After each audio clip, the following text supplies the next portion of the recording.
Yo, what up? And welcome to the Tailgate, an extension to a regular podcast where we get you hyped and ready for the game. I'm your host, Smarts, alongside the always angry Angel, his counterpart, instigating George, and the man with some facts, Masa. This is the Tailgate.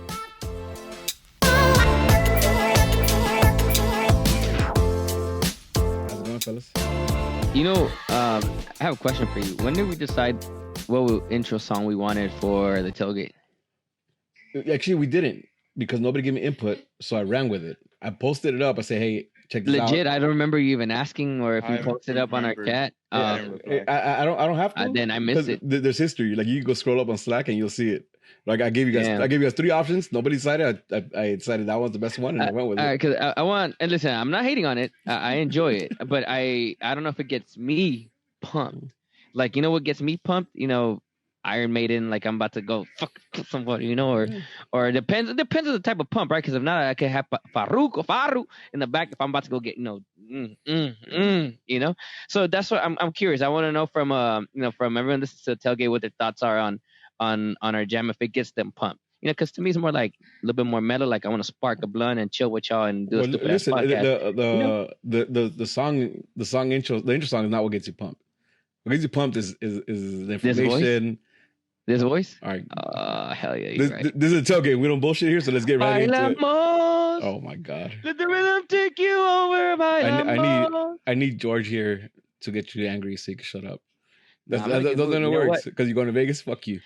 No, actually, for those that caught the last episode at minute 17, 10 seconds, there was the second round of shots after about 20 minutes of shots earlier in the day. So, I thought about it, and I was thinking about it. Life is short. Life is short, yo. And I want to do more podcasts with y'all, and I want you to hear my beautiful voice sing Enrique Iglesias to y'all. So, I'm not angry anymore. I'm always happy now, regardless of what happens. I'm happy. Listen, I love your voice on the podcast. I just don't want you singing ever again. I'm done. But all right, no, stop. Galaxy podcast. Galaxy played against KC on Wednesday, where you predicted a loss, I predicted a draw, and Masa and George predicted a win, and we got it. I predict the same thing this weekend. All right, hold on. We'll get there.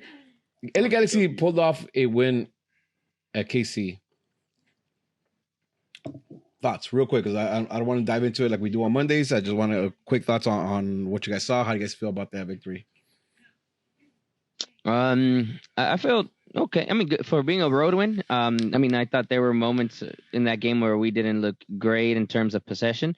We held our own again, as we did in Orlando as a unit defensively. We had in this game specifically, I think we had significantly more opportunities than we did in Orlando. So I don't think it's the same script as Orlando. Obviously, when you have Zlatan, there's going to be more opportunities. Obviously Zlatan missed two clear chances, obviously the one-on-one. And then the other one, I think that Kitchen gave him a chipped ball that was kind of like a 50-50 with the defender. That Zlatan ended up fouling the defender also in the second half. But that's still a chance. Zlatan a few years back, that's faster, Fabio. definitely gets to that. Fabio, whoever gave him the chip. But point is, there were definitely a few missed opportunities, and there were definitely significantly more opportunities that I do recall, and at least us being in the offensive half in this game throughout the majority of the game, I still think that SKC probably dominated the game. But even then, honestly, and this can be debatable, I don't think that they had legitimate clear chances. I think that the few good chances they had were shots from outside. That sure, I think Bigham did what he had to for him. I think he obviously dove more for the camera really than the actual saves. I think there was one good save in there. One good save that I thought was nice. The way he kind of stretched. Okay, and it's like I'm not discrediting him at all. That's not what I'm trying to do here. Before anyone trying to think that I'm trying to back him. No, I thought he did what he had to do. In general, the team as a whole, I think they all did what they had to do. I think that if we would have came with anything less than at least a point in this game, I think it would have been fucked up. Based on what we saw this game. We easily could have won this game 4-0, or we could have tied this game. But overall, that's my take on it. I've seen quite a few takes across social media in general of specific players. I've seen things about Leggett. I've seen things about Shelvick again. I've seen things about Romney that supposedly he should be playing in that role more often, which I don't know. I don't know if I agree with that. And I want to talk about players, but Masa, before we move on to players, Masa, what's your thought on Wednesday's game? I called it. I called the W. Yeah. I called the 4-3-3. I called that we were gonna win, and I think that I also said I don't think they were gonna score on us. And I just want to say that shout out to Shovik dog because he shut down Russell all fucking game, and that was the most impressive shit for me because I think this has been his best game by far in the Galaxy uniform. Yeah, I thought he did really well. So let's talk about a couple players. Can I say one thing about that because you brought up Shovik? Go for it. Because I know I'm gonna hear somebody talk about, oh well, he got nutmegged in the first half. Was it him? Yeah, he got nutmegged. No, he got done in the first half. However, it was in the Galaxy's offensive half, so nothing could have happened out of it. Nothing could have happened out of it. I mean, if something would have happened, it would have been a Golazo, Messi type of shit where, Russell or whoever was that, that nutmegged them would have taken on like 10 players before he even got to the goal, right? But I bring that up because before anyone starts saying, oh, well, he got nutmegged. Well, listen, Daniel Steres, I thought had a great game. But in the like the 42nd or 43rd minute of the first half, he got done pretty nasty. In the defensive half, where the player from Kansas City on the left wing basically ended up cutting his ass in and put in a pretty good cross into the box. Luckily, the rest of our defense followed through. Yeah. So if anyone's about to give Shovik shit for getting nutmegged like that, listen, you got to go talk shit about Steres and for something even worse on the defensive half that actually was dangerous. Yeah, and to add to that, if you're gonna talk shit about anything defensive this game, then you're tripping. You never played a game in your life, right? Because if you think you could go a game without making a mistake, you're crazy, right? It's bad. It's bad when you make a mistake that leads to Listen, I know I've been called Cannavaro before. I've been called Carvajal before. I've been called a few different things, so I get it. Listen, but all right. So what I wanted to talk about was we saw Romney for the first time. It might be the first time. I think it's the first time in an official game. What are your thoughts on Romney? I think he was solid. I think he's perfect for that role. Come in when we need you, and he doesn't look like he's lost a step. He looks legit, but I don't know about starting him. Yeah. Go for it. Sorry. Over any of our center backs, because I mean, even Steres out of position looked pretty good. Yeah. And fucking people just looks like he commands the back line right now. Angel, you agree with that? You think he has a chance to fight for a starting role? I don't agree that he has a chance for a starting role. I think defensively he was solid, and I thought he did play this part well. And again, you guys can quote me on this. I said this either an episode or a few back that right now I'm comfortable with anyone playing in positions in the back line, anyone plugging in for anyone. I feel like this team right now defensively, all these players are competent and they know how to play with each other, and they're all comfortable with each other. My beef with Romney is that there was, at least the way I remember this game, and obviously I only missed like the first 5 minutes when I was coming home. Unless I missed anything significant, I don't recall him making any significant run on the offensive half. No, at all. Or making any overlapping runs that, who is it? George's always bitching about, and it's not fair. Obviously, I have to bring him up because he's not here right now, but this is something that he continually says, always talking shit about Felster, that he doesn't drop back to defend, or when he pushes up, he doesn't do things, blah, blah, blah. We've been saying this about Felster. Defensively, he's been solid. I can see the same exact thing for Romney. He was solid this game. Offensively, though, at least Felster attempts to do things. We talked about this. The Orlando goal, that was his play essentially coming up that wing. I don't think Romney did any of that. Well, Romney was playing central. Yeah, Romney was playing central. I thought he was playing right back. No, he was playing right back. Felster. Steres. Sorry, yeah. Really? Yeah. Shit. Then I read the app wrong. So you know what? That just fucks up my whole analysis on how I felt about Romney. Yeah, because if that's the case, and I think Steres did what he had to moving forward. That's why I was going to bring that up. I felt weird that Steres was. I didn't even check that twice, but I remember. The logical thing. I was driving when I was looking at it. So the logical thing would have been for him to be out wide, right? That's what I figured when I saw him. That's what I thought. But then I realized he was playing center back, and they pushed Steres wide. But either way, then my comment about him playing defensively stands. He was solid defensively. Then just remove what I said about him pushing forward. Yeah. But I agree with even that statement a little bit, right? Because we see Polenta and we see people take initiative and take up space when they can, right? If they have C space, they'll take it up and push the ball forward. to get closer to the midfield and the attackers. That's something Rob needed to do. But again, I think he came in and we didn't see a big drop off in the defense and which is really fucking good, right? Because if we could fucking fight out a draw or keep a clean sheet at any time, that's always a good thing. And it's weird right now. I'm feeling weird about the Galaxy because I feel like we could either keep a clean sheet or get the 3 in. You know what I mean? It feels a little.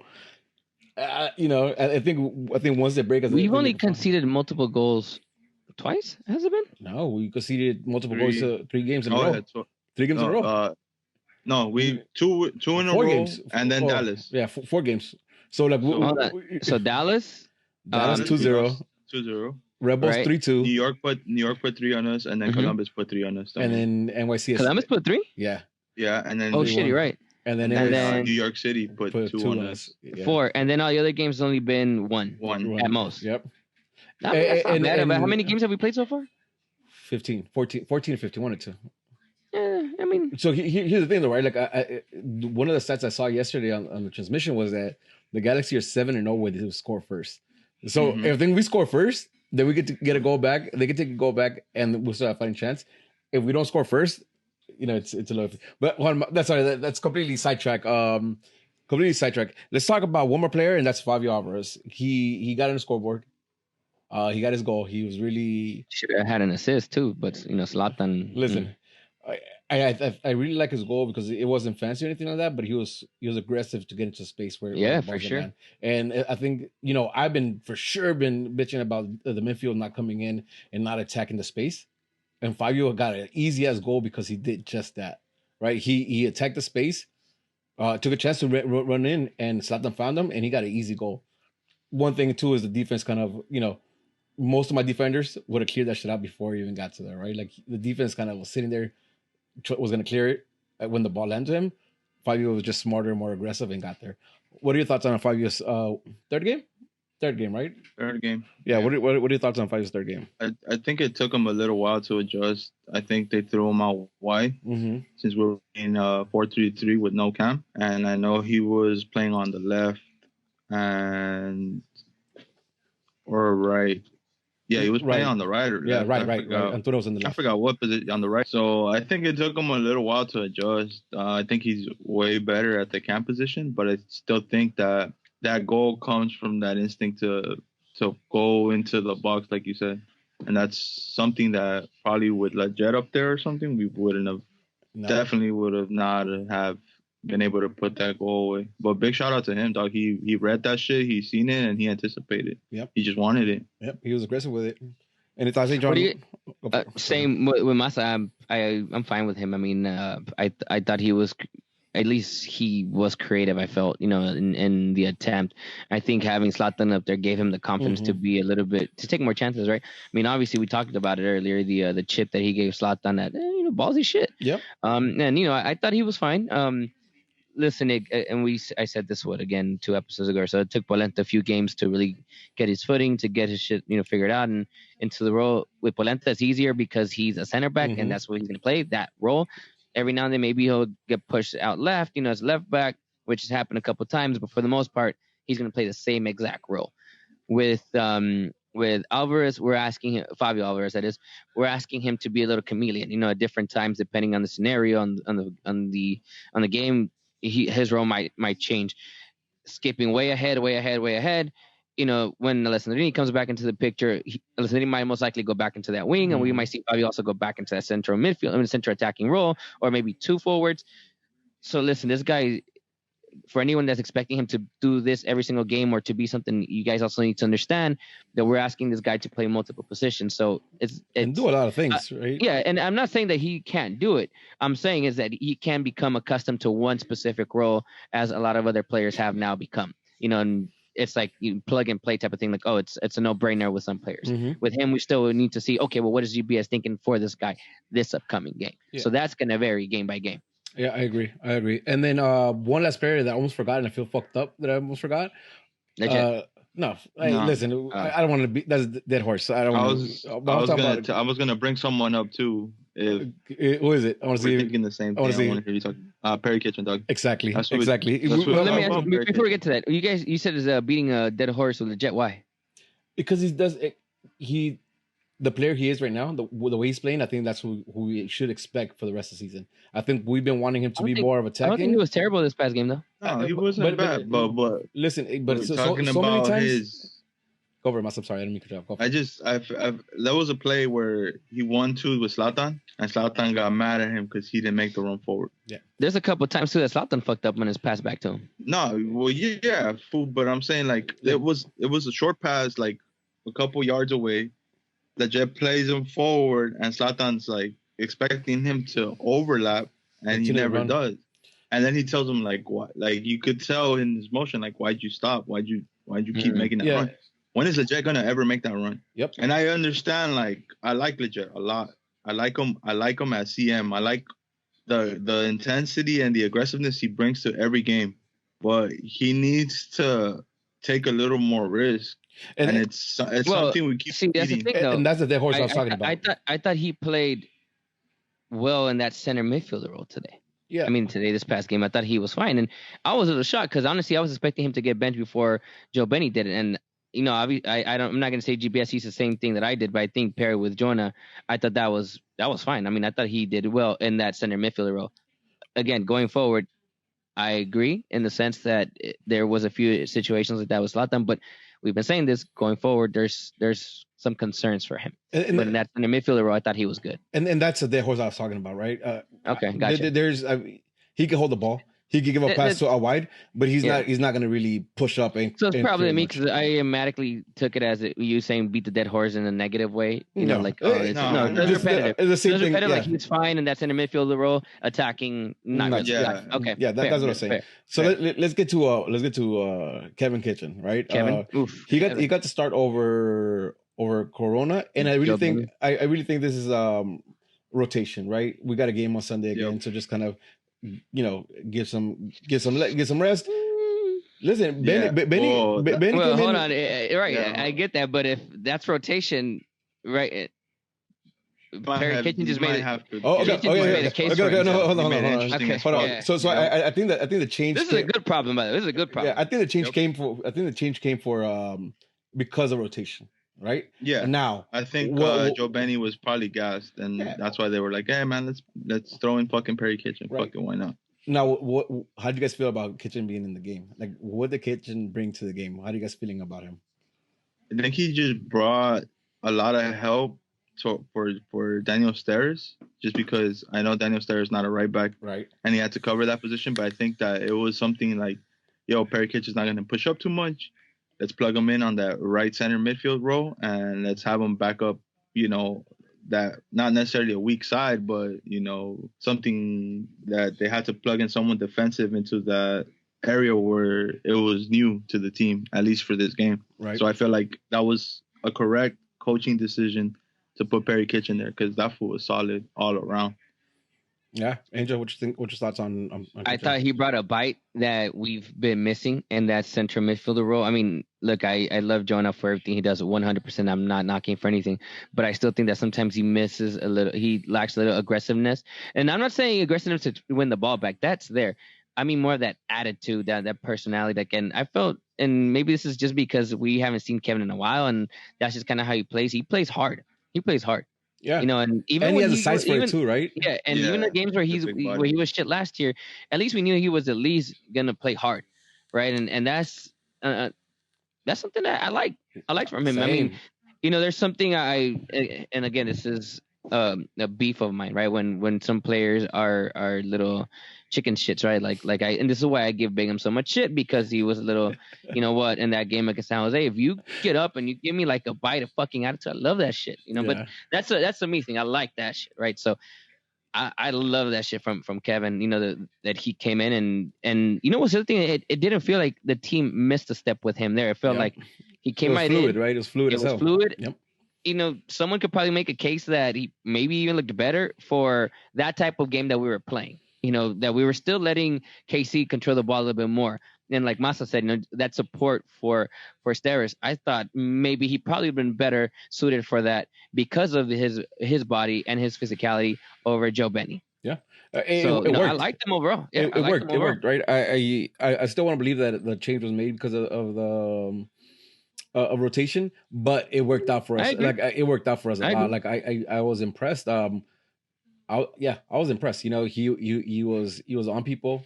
He was there for challenges. He covered for series, like Maza said. So overall, like I thought he did really really well. He put that dime, man. He put that dime. Oh yeah, my not god! Only that pass forward, dog. That shit was dirty. Dog, that shit was dirty. Right on the money. Zlatan owes him dinner, dog, because that should have been a goal. Well, hold on. Listen, they all owe Daniel Steres for that. You know, for that that he had going on. You know, oof, man. Listen, I want to get into this. Your son, beautiful human being. I mean, straight up, not even Messi or Ronaldo are at his level. Like goat, full on goat. Let me ask something, right? And not taking nothing away from him, right? I will lay your ass out right now. But that pass was that not a heavy touch on him when he cut back in? It wasn't a pass. It was a heavy touch. And luckily, it fell to. It was a heavy touch, and luckily, Kitchen was there to cross it into the ball. He knows what it was, right? All right, cool. Listen, I'm loving Stairs right now, right? I'm loving Stairs right now, but. That looked like a heavy. You guys are a bunch of haters. They've been hating on your son for years. For years.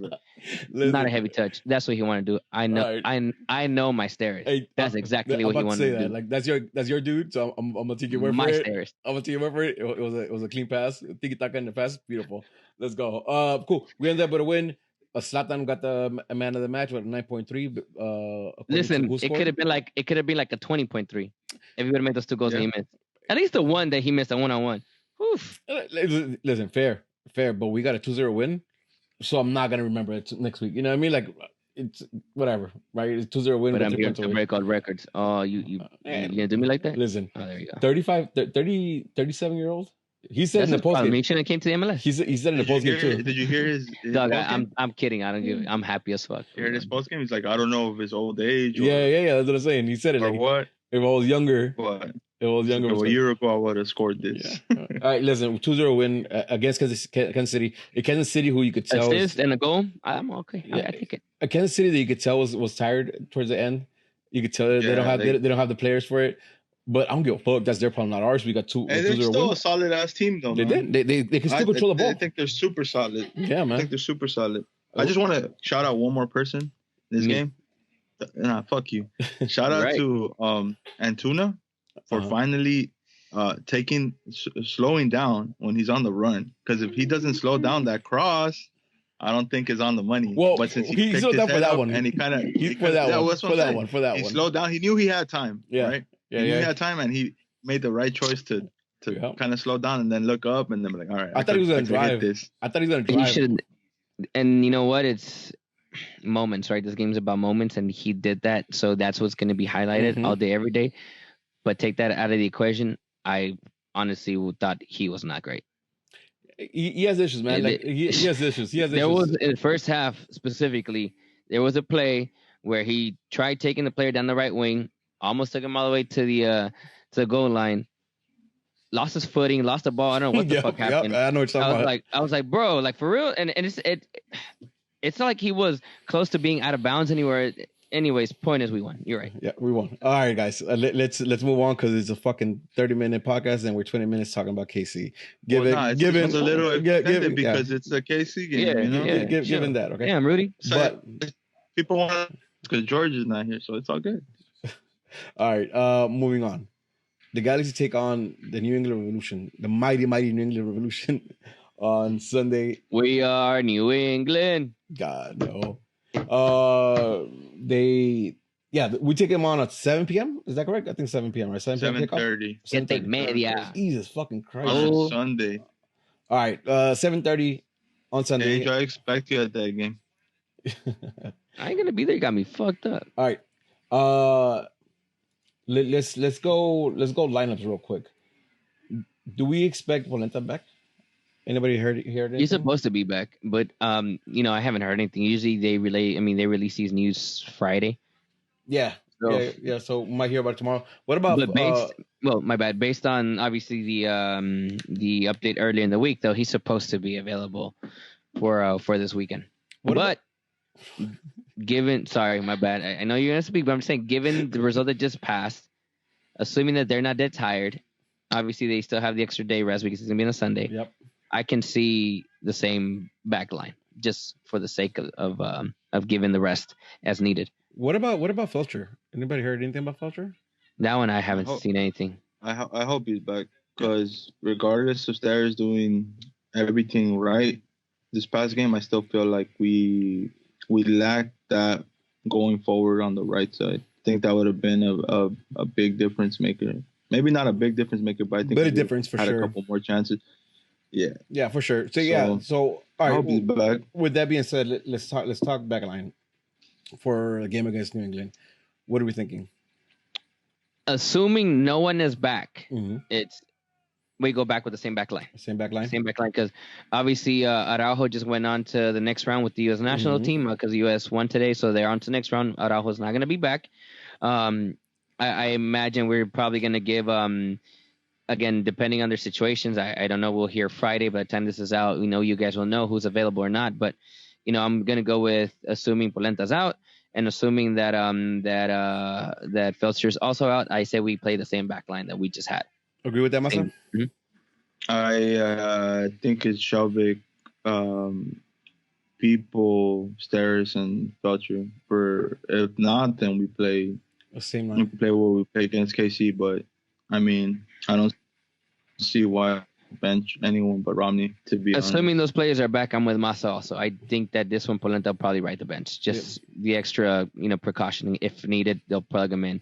And the only thing we'll do is just plug in a right back at the right back position, right? Yeah, at the right, exactly that. All right, so now let's go with our center midfield. Jonah's playing, right? Like I don't think anybody has any questions. Jonah's gonna be in there. Yeah. Who else is there with them? If we're talking rotation, I'm gonna say Kitchen stays in, but Leggett hits this one, and it's gonna be Joe Benny. So it'll be Jonah, Kitchen, Joe Benny. Right? Yeah, because I think honestly Leggit's probably on deserved rest. I mean, sure, people are giving him shit, going forward. And 100%. I'm in agreement with everyone about him pushing forward, but he started every single game so far, hasn't he? I think so. Yeah. Yeah. So I mean, he's played every single game, regardless of final score. He's been in every single game, so I think he's probably earned, a bit of time on the bench. I'm not saying that it's like an earned thing because most players obviously want to play, but I'm saying if you want to bench someone, let him take a break. Take a break. Yep. Masa, what'd you think? I agree with Angel. I think Leggett plays, but I think they throw him out on the right side. And I think hold on. So Jonathan. Before you move on, tell me what the midfield is. I think it's Jonathan, Corona, and I think Fabio goes back to Cam on in the midfield. Interesting. Okay. Interesting. Wait, you said Jonah, Fabio, and Joe Benny. Yeah. With Fabio being a little Cam. Yeah. Being forward. All right, cool. I could even see Jonah and Kitchen holding down the midfield and let Fabio roam free up top. I don't know. It's a tough one because Perry Kitchen did so good, and I don't think anyone was expecting that performance, to be honest. Yeah. All right. If you had to make a call right now, if you're setting up a lineup right now, make a call for that midfield. I want Kitchen.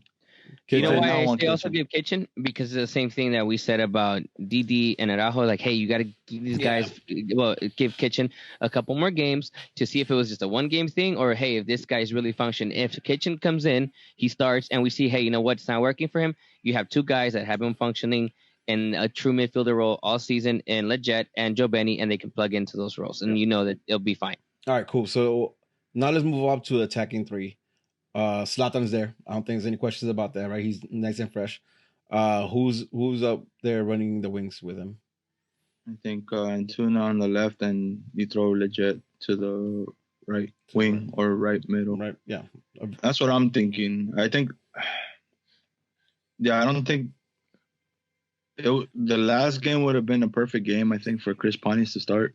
I still think Leggett has that edge over Pontius, and I think Leggett gets a start. In my lineup, I say Antonation still on that wing, and it's going to be Alvarez on the other. Yep, because you kept the midfield the same, right? Interesting. Listen, I think both lineups. Well, the same. The only difference is the rotation between Leggett and Joe Benny. Yeah. I think it's hard, right? Because I either one could work. Fabio seems comfortable. In my opinion, I think he feels more comfortable. He seems more comfortable in the midfield, in the middle, right? I agree too. Yeah. But he also wasn't bad in the wingish, right? On Wednesday, it's interesting. I think either one could work. I'll probably lean a little closer to what Angel's saying, just because I think we see something from GBS is that if he doesn't have to make moves, he won't make moves, and we got a result on Wednesday.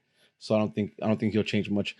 But again, we could be surprised then we see Masa's lineup. Right. Sure, well, that's what I was gonna say. That's what I anticipate as lineup. What I said. However, I personally would prefer Alvarez and Masa's role and that Camero, because I do agree that if I think I saw him more central this past game than really actually out in the wing. I mean, honestly, I felt like I saw Kitchen and Steris more in the wing than I saw Alvarez. And I'm not saying that's a bad thing.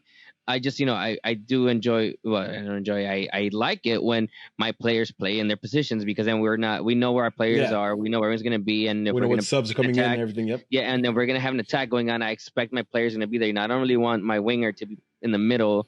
And if I'm looking for an outlet out there, who am I going to give it to if the guys right next to me? Well, listen. Right, with that being said, though, like that's a lot of what we got with Alessandrini, because we know Alessandrini he'll start out wide, and then as soon as the game starts moving, he pulls middle, right? Again, it's only one game, so we'll see. It's hard to predict, but it is against the Revolution, who are pretty bad. I mean, just in general, they're pretty bad. They are 11th in the East out of 12 teams. In the East, that's pretty bad itself. They have 3 wins, 8 losses, and 4 ties. And in the last 6 games, they won 1 game, and that came against the Earthquakes. Right? So they're about to beat us. Not sure. But they also have 2 ties in a row. They do. And one of them was to Montreal, who's not a bad team right now. At least so it seems. Yeah. In Montreal. And they tied a decent DC United team at home 1-1. Well, and in those 2 weeks have been the weeks that our old friend Bruce Arena has been in charge. Well, yes, but before they announced Bruce Arena, they did stomp on the Earthquakes 3-1, and the Earthquakes actually are doing better. Significantly better. Pretty decent. Right, if I'm not mistaken, they're only. I don't know about that. Oh, Almeida hasn't playing already. No! I'm sorry. I thought we were talking about Revolution being a decent team. No. I'm saying that they beat a decent San Jose Earthquake team. Well, they're stepping up right now. Again, this is what I'm saying. A decent San Jose Earthquake team, obviously a better team in the East in Montreal Impact, and one of the better teams in the East in DC United. So they haven't lost in those 3 games, and those are not bad teams. We just got our asses beat, not just now, but obviously our last home game was a loss to Colorado. Yeah. For sure. So for sure. All right. Well, I think Revolution is a bad team. And to top it all off, their keeper got a red card last game because he almost killed Wayne Rooney. Yeah, I saw that. You seen that? He almost killed Wayne Rooney. Yeah. Listen, I'm all about the red card or not? Yeah. Listen, I'm all about the goalies coming out strong. But my man forgot where the ball was at and just took out Rooney. Yeah, he just bulldozed his ass. So they don't have their. I mean, low key, David Bingham missed one this past game, and he got lucky that we didn't get scored on, like big time. I let it slide because we won, but Listen, New England Revolution is where we're at right now. All right. I know. I'm just letting you know. All that being said, right? New England they have 2 draws. They won't have their keeper. I don't think they're a good team. What do you think the Galaxy has to do to get a win? Because I think we need a win. You know what they need, really? What they have to do in this game? Remember what happened in New York City FC and remember what happened in Colorado. I don't think they came out with intensity in the game or set the level of intensity coming in. I felt that in both games, they came out to the tempo of the opposition. Mm-hmm. They gave them, and even if let's say that was their intention to come out and set the tempo, they didn't control the ball early on enough in the game to set the tempo where they wanted it. They actually allowed Colorado to win the ball a little bit. They allowed New York City to control the ball a little bit. So, at home, you got to come out. The moment you lose the ball, you win that motherfucker back. Play it all the way back to David Beckham if you need to, but hold it and start, start controlling the game. Even if it's that boring control where it's like, just the defenders are back passing, but just make the other team chase for a little bit. Yep. Make them chase for a minute or two. Like headless chickens. Get them annoyed. I think that's what we've been the most successful is when we dictate the pace of the game, right? When we come out, we press, we get the ball back, and then we do what we want with the ball. We've been the most successful. I think that's the recipe for when we went on that 5-game winning streak, right? It was we came out, we took the ball away from them, and then we controlled the ball. So yeah, for sure, that's something I think we must see again, especially at home, right? Listen, we took the L against Colorado at home. We gotta change that up because now it's back-to-back L's at home with one against NYCFC and one against Colorado. Like we stopped the slide or the 4-game losing streak, but now we got to stop the slide of losing at home, right? We gotta go back to make sure we get all the points at home. Masa, what's your thoughts on how the Galaxy need to perform and what they have to do in order to get a victory at home? Same shit. Intensity from the beginning. Control the game. Control the ball. Go back to. I know against KC we didn't play possession soccer, but it is what it is. And I think this game with everybody feeling good about themselves, I think we go back to that, to possession football and attack down the wings and Zlatan ball again. Fine, Zlatan. Listen, if it works, it works. Is there anything we should fear about Revolution? Do they have anything that can hurt us? Agudelo always finds ways to score goals. He always at least gets one chance. But man, interesting. Remember the last episode when we talked about Rosso being equivalent to Quintero, and then being one side of the spectrum where we're gonna check those guys because we know what they can do, and then on the other side we have a sorry ass team like Colorado where we expect to beat their ass. Sure, they have Kai Kamara, but we felt comfortable, right? Mm-hmm. It's the same thought with New England. So, in my opinion, so that we don't repeat what happened to Colorado, you treat Agudelo the same way that you would treat Russell and the same way that you would treat, Darwin Quintero, because that is their main go-to guy right now in terms of striker. Well, he's not a terrible striker. He's decent. He's a good MLS striker for sure, but he still finds ways to score even in that sorry ass team. Yeah, it's him and Carles Gil. Like, Carles has 4 goals and Juan Agudelo has 3 out of their 8 out of their 12 goals. They have 7 in combined. Is Fagundes still playing right now? I think he's playing. Yeah, but he's just shadow of what he was. He's been out of favor too, right? At least he was. I don't know if he's back. To playing with him, I haven't really seen a lot of Revolution. Yeah, I don't watch New England. Listen, I watch a lot of MLS games, a lot, but I can tell you that they're definitely one of the teams I've probably maybe watched one game, and that was a game against the Red Bulls. Yeah. And New England happened to win that one at home. All right, don't watch this game because you might be there. You might be the thing. All right, I'm being fucked up. Anything else you want to talk about this game coming up before we go into predictions? Nah, man, I'm excited to see how we bounce back at home. Same. We need this W. We'll go on break on a positive note, and everybody's leaving. Well, I know Fletcher's leaving for sure. Yeah, I see. So we'll see. Well, listen, we could end this. We could end this or go into a break with 9 points and 9 points 3-game winning streak. I'll take it, and we'll figure out what happens after that. Let's go into some predictions. George, as you. Let me go first. Okay. Let's keep the same. Okay, you want just keep it. All right. Yeah, go for it. We lose 1-0 on goal, David Beckham. Masa.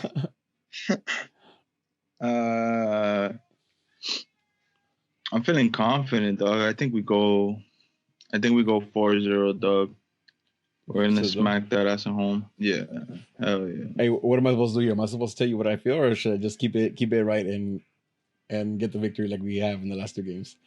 Nah, you calling a tie. I'm calling a tie. Okay, 0-0 tie. 0-0 tie. 0-0 tie. And then 0-0 tie. Yeah. George, as you can probably tell, he's not here. But he did send in his prediction, and he's calling a 3-0 Galaxy win. You know what we didn't do? We didn't call out who scores. Oh, actually, you did. Mazda, who's scoring for you? Yeah, I said David Bingham. Yeah, you did. I got Zlatan scoring 2. I got Antuna scoring another one. Ooh. And then I got. I'm gonna give one to Leggett this game. Ooh. I think Leggett gets the last one. Okay. Yeah, I'm gonna give Leggett one. And since George is not here, I'm gonna say David Bingham scores 3 goals for him. Hell yeah. All right. I think that's it. What about you? You said 0. Nobody scores. That's how you really feel. Nope. I'll take us offline. I'm not saying Don't even. Nope. Don't even. All right, Angel, you got an ACB plug before we sign off? Yeah. These are the ACB plugs. ACB plugs. These are the ACB plugs. Man, I swear to God. ACB plugs. Yeah. Shit. So this week, no, I'm just kidding. This weekend, June 2nd, we do play New England Revs, as you guys just heard on the podcast because we just talked about it. It is Pride Night though. It is Pride Night. So, reminder. I know I already mentioned last week, but like I said, it's gonna be a broken record on some of these things. Go get streamers, every single color that you can at your local Dollar Tree. As a matter of fact, let's say you buy $20, buy an extra 20 just because I'm not gonna be there, so you guys need to put in the work for me. So buy everything, clear that mother out. You can also pick up your Pride shirts at the tailgate beforehand. And I know they're also doing a sock donation for. Oof, man, I forgot to write this down, but we are doing a sock donation, so bring in colorful ass socks to the tailgate.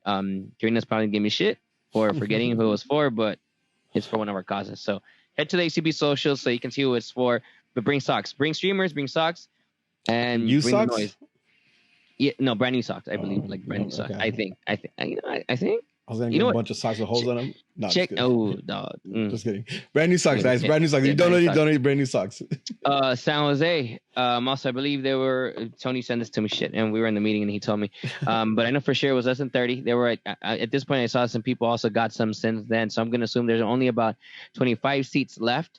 In the buses, and I'm sure it's somehow split between same day bus and overnight bus or something like that. I could be wrong. This one I can't confirm or deny, but point is we're definitely very, very, very low in terms of buses, and that's obviously in about a month. So from now to then, these will sell out. So hop on them ASAP. And as right now, this is the only way to guarantee you a match ticket through the front office in the away end. If you're planning on going your own, you obviously have to buy it on some type of third party site. Another thing, again, reminder, TIFO. We are planning TIFO. We already have dates. We just need to narrow it down to a few dates. That information will be out by next week. Again, we are going to need all the help that we can. Like, again, fuck everything else that we ever said, all the donations and everything. I'm not saying fuck it, obviously they don't do it, but this is really important. Priority. This is really priority over everything. So we're going to have back-to-back TIFOs. Obviously, San Jose and against LAFC. So we need all the help we can get. Appreciate, like the 10 of you that already reached out that you guys want to be added to the list. I know there's a lot more. Trust me, we see the metrics. I don't know how you guys are. I don't know how these metrics work, but if the metrics are anything close to the people that are listening to this, there should be enough help. And you guys really need to be reaching out to us, to help us out. Listen, even an hour that you can come out to help, an hour and a half or a couple hours, anything that you're able to do. That helps because people are always coming and going. We all have things to do. So, maybe when the three of us are not there, you can come in and it's help. Yeah, no, for Trust sure. me, even if you feel like, well, really, what can I do in an hour? I'm sure we can figure out something that you can help us out in an hour. So please come out, shoot us a message, whether it's the ACB account, our personal accounts, or, the Straight from the Stands. DM us, let us know that you want to be included in the list, and I'll include you in them. Yep. And last thing that comes to mind right now, again, just a quick reminder, September 15th, we're going to have a big ass tailgate with our friends over at AFJA for Central American Heritage Night. So remember that. So, that'd be great. With that being said, Angel, have a great weekend in Vegas. Hey, do me a favor. Put 10 on 4 for me. Then me your money, and then if we win, you gotta give me that money though. Don't bullshit. All right. I was gonna say, I'll give you a cut. If you send me money, I'll put whatever bet you want. But whatever advice you give me in betting, I'm not gonna listen to your ass at. Oh, I'm gonna do the opposite of what you tell me. I'm not guaranteed to win. Listen, for on the roulette table, I need 10 on 4. All right. Cool. With that being said, is another episode of the Tailgate. I'm your boy Rudy at I'm Smarts on Twitch. I'm Smarts on Twitter. I'm Smarts on the gram. This is Angel. Follow me at LiveItAF96. This weekend, I'm going to be your boy Elvis because I'm going to be in Viva Las Vegas. Thank you. Thank you very much. I swear this motherfucker thinks he can sing. Might as well sign me off. Peace, love, and Jesus. Peace.